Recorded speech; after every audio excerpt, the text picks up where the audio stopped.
नरेंद्र मोदी, अमित शाह और पूरी भाजपा और भाजपा के तमाम मुख्यमंत्री आज जश्न के अंदर डूबे हुए हैं। आज की रात उनकी जश्न की रात है। मुंबई के अंदर बीजेपी का मुख्यमंत्री शपथ ग्रहण समारोह हुआ और उसके बाद में बीजेपी खुशियां मना रही है। लेकिन अरविंद केजरीवाल ने दिल्ली के अंदर विधानसभा में ऐलान किया कि 2 दिन बाद में यानी कल के दिन वो एक बड़ा खुलासा करने वाले हैं। दोस्तों, अगले 24 घंटे के अंदर अरविंद केजरीवाल ने ऐलान किया है कि बहुत बड़ा खुलासा करने जा रहे हैं कि किस तरह से चुनाव के अंदर धांधली की जाती है, किस तरह से हरियाणा के अंदर, महाराष्ट्र के अंदर चुनाव के अंदर धांधली की गई है। मात्र 24 घंटे का टाइम अरविंद केजरीवाल की तरफ से दिया गया है और उन्होंने ये कहा है कि किस तरह से देश के अंदर नशा फैलाने का काम किया जा रहा है।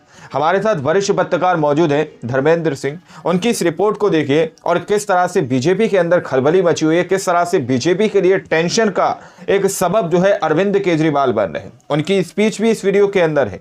क्या कुछ उन्होंने कहा है, क्या कुछ खुलासा करने जा रहे हैं और किस तरह से एक बड़ा संकट बीजेपी के सर पर मंडराता हुआ नजर आ रहा है, इस रिपोर्ट को देखिए। नरेंद्र मोदी, अमित शाह और पूरी भाजपा और भाजपा के तमाम मुख्यमंत्री आज जश्न के अंदर डूबे हुए हैं। आज की रात उनकी जश्न की रात है। मुंबई के अंदर बीजेपी का मुख्यमंत्री शपथ ग्रहण समारोह हुआ और उसके बाद में बीजेपी खुशियां मना रही है। लेकिन अरविंद केजरीवाल ने दिल्ली के अंदर विधानसभा में ऐलान किया कि 2 दिन बाद में यानी कल के दिन वो एक बड़ा खुलासा करने वाले हैं, सबूतों के साथ करने वाले हैं। और उसमें उन्होंने कहा है कि महाराष्ट्र की जो जीत हुई है उसमें किस तरीके से धांधलियां की गई है इसको लेकर के, और दिल्ली में जीतने के लिए बीजेपी क्या क्या कर रही है तिगड़मबाजी, उस सब पर वो सबूतों के साथ में खुलासा करेंगे। केजरीवाल के तेवर आप देखेंगे तो आपको लगेगा कि केजरीवाल भी अपनी कुर्सी को लेकर के चिंता में है और केजरीवाल को लगता है कि जो हरियाणा में हुआ, जो महाराष्ट्र में हुआ, वो दिल्ली में क्यों नहीं हो सकता है। और इसीलिए केजरीवाल एक नहीं कई मुद्दों पर मोदी शाह को डायरेक्ट निशाने पर ले रहे हैं, जिसमें अमित शाह सीधे तौर पर उनकी जो लड़ाई है टेक्निकल तरीके से मैं आपको समझाऊंगा आगे किस तरीके से वो शाह बनाम अरविंद केजरीवाल की टक्कर जो है वो दिल्ली में कर रहे हैं। सबसे पहले अरविंद केजरीवाल का ये तेवर देखते हैं। अरविंद केजरीवाल कह रहे हैं कि 2 दिन के अंदर, कल इन्होंने कहा था, आज एक दिन बीत चुका है, यानी आज की रात बाकी और कल ये खुलासा होना है। बीजेपी वाले ईमानदारी से चुनाव नहीं जीतते हैं। बीजेपी वालों 2 दिन रुक जाओ, मैं तुम्हारी पोल खोलूंगा। कल का दिन 6 दिसंबर का दिन बीजेपी के लिए कैसा रहेगा देखने वाली बात रहेगी। लेकिन अरविंद केजरीवाल के तेवर आप देख लीजिए। और आखिर में मैं इनका बहुत बड़ा पर्दाफाश करने जा रहा हूं। 2 दिन रुक जाओ। इन लोगों ने लार्ज स्केल के ऊपर वोट काटने का षड्यंत्र शुरू कर दिया है दिल्ली के अंदर। मेरे पास सबूत आ गए, मेरे पास गवाह आ गए। तुम्हारी पोल खोलूंगा, पूरे देश के सामने पोल खोलूंगा और पूरे देश को बताऊंगा कि कैसे तुम महाराष्ट्र चुनाव जीते, कैसे तुम हरियाणा चुनाव जीते और किस तरह से तुम चुनाव जीतते हो। ईमानदारी से चुनाव नहीं जीतते तुम लोग। अरविंद केजरीवाल के तेवर बताते हैं कि केजरीवाल की क्या तैयारी और केजरीवाल इस बात को लेकर के काफी चिंतित है। आपको पता है पंजाब के अंदर जिस तरीके से सुखबीर सिंह बादल पर गोली चली, तो केजरीवाल इस बात को समझ रहे हैं कि अगर दिल्ली की सत्ता गई तो पंजाब की सत्ता को तो किस तरीके से हिलाया डुलाया जा सकता है और भगवंत मान हो या बाकी और लोग हों, उन पर कुछ ईडी सीबीआई के शिकंजे डाले जाए और उसके बाद में हो सकता है कि वो सरेंडर कर जाए। यानी आम आदमी पार्टी का पूरा वजूद जो एक तरीके से टिका हुआ है वो अरविंद केजरीवाल पर टिका हुआ है। और अगर अरविंद केजरीवाल की सत्ता सियासत अगर वही चली गई तो फिर अरविंद केजरीवाल के पास में क्या बचेगा। और इसलिए अरविंद केजरीवाल पूरी ताकत लगा रहे हैं। उन्होंने नरेंद्र मोदी और खास तौर पर अमित शाह को निशाने पर लिया है। जरा एक पोस्टर देखिए।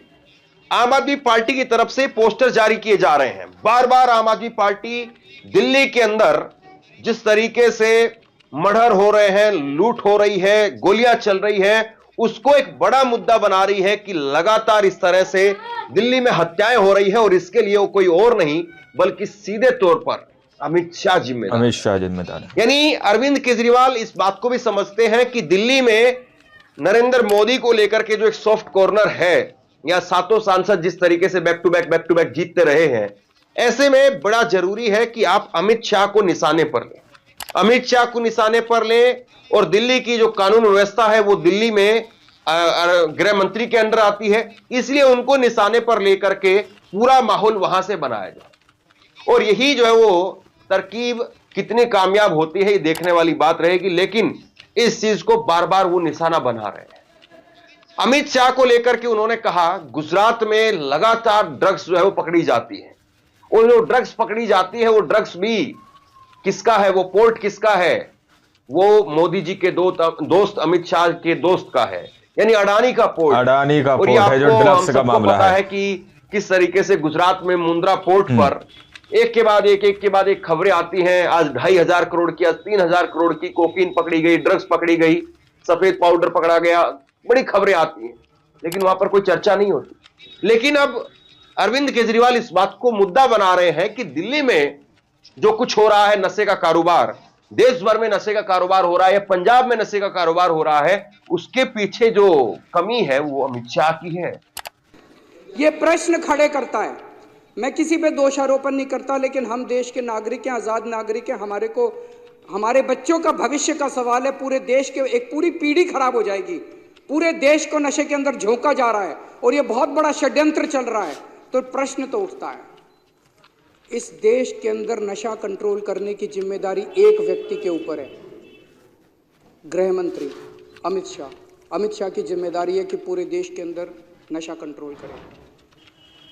उनकी आंखों के नीचे, उनकी निगरानी के नीचे पूरे देश में नशा बट रहा है और गुजरात से नशा आ रहा है, नंबर 1। नंबर 2, गुजरात उनका होम स्टेट है। उनका होम स्टेट आज गुजरात गढ़ बन गया है नशे का। और मैं गुजरातियों के लिए भी मेरे मन में सहानुभूति है, क्योंकि गुजरात से जो नशा निकल रहा है वो गुजरात के अंदर भी पूरी तरह, गुजरात के बच्चे, गुजरात के युवा भी नशे के अंदर धकेले जा रहे हैं। तीसरी चीज, जिस पोर्ट से नशा आ रहा है हम सब जानते हैं, वो अमित शाह जी के दोस्त हैं। अमित शाह जी का होम स्टेट, अमित शाह जी की निगरानी और अमित शाह जी का दोस्त जिस पोर्ट के जरिए आ रहा है, इतने बड़े स्तर के ऊपर नशा क्या बिना सरकारी संरक्षण या बिना सरकारी लापरवाही के हो सकता है? नहीं हो सकता। तो लोग ये प्रश्न कर रहे हैं कि क्या इसमें सरकारी मिलीभगत भी हो रही है पूरे देश के अंदर जो नशा बिक रहा है? और अगर सरकारी मिलीभगत है तो वो केवल नीचे के लेवल की है या ऊपर के लेवल की है? टॉप तक मिलीभगत है।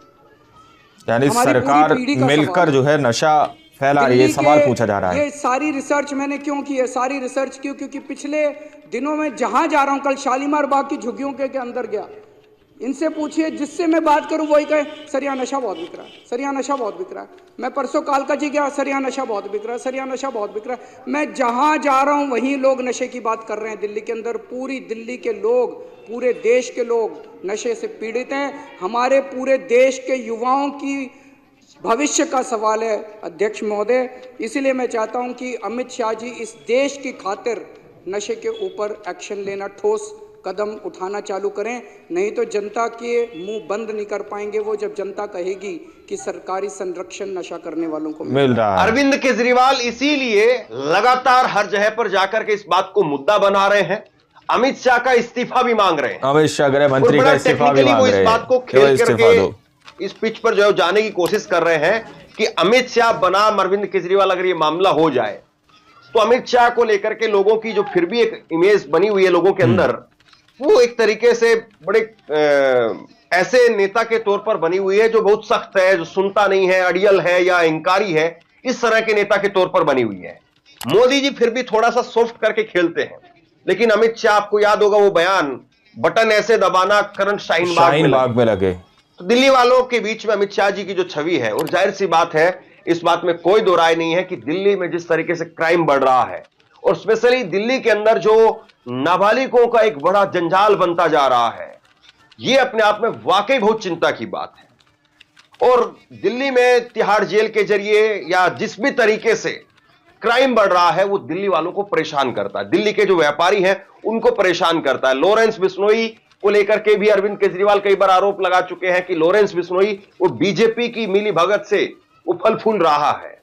ये बात भी सबसे बड़ी केजरीवाल बात पहले ये नहीं है की थी कि जिस तरीके से अमित शाह को वो टारगेट कर रहे हैं और उसके बाद में उन्होंने अडानी को घेरने का काम किया, तो ये सारे मुद्दे जो है वो आप देखेंगे तो ऐसा लगता है कि अरविंद केजरीवाल कई फ्रंट पर खेल रहे हैं।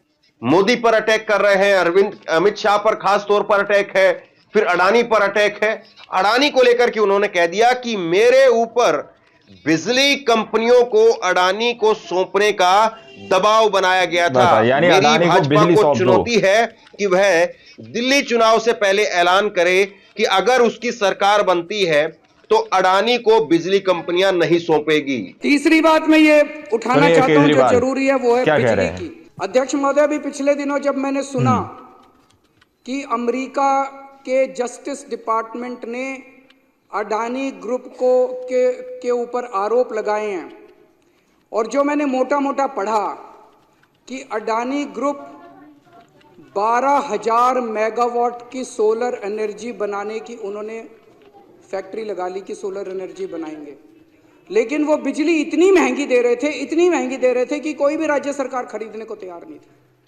तो अडानी ग्रुप ने बहुत महंगी बिजली जो है वो रिश्वत दे के केंद्र सरकार के अफसरों को रिश्वत दी, राज्य सरकार के अफसरों को रिश्वत दी और वो महंगी बिजली उन्होंने कई राज्य सरकारों को बेची। मेरे को बताया गया कि गुजरात के अंदर अडानी ग्रुप ने 2021 में गुजरात में ₹2.83 यूनिट बिजली थी। एक साल में 2021 में ₹2.83 यूनिट बिजली थी अडानी देता था। 2022 में ये बढ़ा के ₹8.83 कर दी, 4 गुना बिजली के रेट बना दिए मात्र एक साल में, क्योंकि बीजेपी की सरकार है, बीजेपी इनके साथ मिली हुई है। आज इस सदन के अंदर मैं पूरी जिम्मेदारी के साथ बताना चाहता हूं, खुलासा करना चाहता हूं कि मेरे ऊपर जब मैं मुख्यमंत्री था मेरे पर प्रेशर डाला गया कि दिल्ली की बिजली कंपनियों को अडानी को सौंप। बताइए, अगर आज मैंने दिल्ली की बिजली कंपनियों को अडानी को सौंप दिया होता, मैं दिल्ली के लोगों को कहना चाहता हूं कि आप बिजली खपत करने लायक नहीं। बिल्कुल सही बात है, पूरी सैलरी में चली जाती। बिजली इतनी महंगी हो जाती कि ना दिल्ली सरकार सब्सिडी दे पाती और ना आप अपनी कमाई से दिल्ली की बिजली का अपना बिल भर पाते। जब मैंने बंद कर दी, मैंने मना कर दिया कि मैं अडानी ग्रुप को नहीं सौंपूंगा बिजली कंपनियां। आज मैं सोच रहा था ये खुलासा होने के बाद कहीं यही तो कारण नहीं था जिस वजह से मुझे जेल डाला गया कि वो नाराज हो गए। मैं आज बीजेपी वालों को चैलेंज करके बोलता हूं, चुनाव के पहले तुम ऐलान कर दो कि अगर तुम्हारी सरकार बनती है तुम अडानी को दिल्ली की बिजली कंपनियां नहीं दोगे। जैसे ही दिल्ली में सरकार, अगर गलती से इनकी सरकार बन गई, अगर दिल्ली के अंदर लोगों ने बीजेपी को वोट दे दिया, सबसे पहली कैबिनेट मीटिंग के अंदर ये दिल्ली की बिजली कंपनियों को अडानी को सौंप देंगे और दिल्ली में लोगों को बिजली इस्तेमाल करनी मुश्किल हो जाएगी। लोगों की पूरी तनख्वाह बिजली का बिल भरने में निकल जाएगी, प्राइवेट कर दी जाएगी। तो दोस्तों, आप लोगों ने इस वीडियो को शुरू से आखिर तक देखा। वीडियो के अंदर साफ तौर पर अरविंद केजरीवाल ने इस बात का खुलासा किया कि शायद उनको इसीलिए जेल के अंदर डाला गया था कि अडानी ग्रुप को उन्होंने बिजली नहीं सौंपी थी। अब दावा यह किया जा रहा है कि अगर गलती से दिल्ली के सत्ता के अंदर बीजेपी पार्टी आ जाती है गलती से, तो वहां पर सबसे पहला काम यही किया जाएगा कि बिजली को अडानी ग्रुप को सौंप दिया जाएगा, यानी कि बिजली प्राइवेट कर दी जाएगी। और फिर दिल्ली के लोगों को इतना मुश्किल हो जाएगा बिजली का यूज करना, क्योंकि बिजली इतनी हाईफाई और इतनी महंगी कर दी जाएगी कि उनकी पूरे महीने की इनकम बिजली भरने में चली जाएगी। और भी बड़े खुलासे यहां पर अरविंद केजरीवाल ने करे हैं। तो सारी रिपोर्ट आप लोगों ने यहां पर देखी, क्योंकि अरविंद केजरीवाल इस बात को समझ रहे हैं कि जो काम हरियाणा के अंदर हो सकता है, जो काम महाराष्ट्र के अंदर चुनाव के अंदर हो सकता है, तो वो काम दिल्ली के अंदर क्यों नहीं हो सकता। और इस चीज को लेकर अरविंद केजरीवाल काफी सतर्क नजर आ रहे हैं, क्योंकि अरविंद केजरीवाल इस बात को जानते हैं कि अगर किसी भी तरह से दिल्ली की सत्ता पर बीजेपी ने कब्जा कर लिया, बीजेपी ने अपना शिकंजा कस लिया, बीजेपी सत्ता के अंदर आ गई, तो फिर वो दिन दूर नहीं कि पंजाब में भी आम आदमी पार्टी पर खतरा मंडरा सकता है, वहां पर भी उनकी सरकार गिराई जा सकती है दोस्तों। तो इसलिए यहां पर अरविंद केजरीवाल काफी सतर्क नजर आ रहे हैं। और अरविंद केजरीवाल ने कहा है कि अगले 24 घंटे के अंदर वो कुछ बड़े खुलासे बीजेपी को लेकर करने जा रहे हैं। तो देखना वाकई में बहुत ज्यादा दिलचस्प होगा, क्योंकि महाराष्ट्र के चुनाव लोगों के गले से नहीं उतर रहे हैं। महाराष्ट्र के जो नतीजे आए हैं वो लोगों के गले से नहीं उतर रहे हैं। बाकी अरविंद केजरीवाल क्या कहेंगे वो मैं आप लोगों को अगली रिपोर्ट में दिखा दूंगा। आप लोग इस रिपोर्ट के बारे में क्या सोचते हैं, क्या समझते हैं, अपनी राय कमेंट सेक्शन में जरूर दीजिएगा। मिलता है अगली वीडियो में, जब तक के लिए जय हिंद, जय भारत।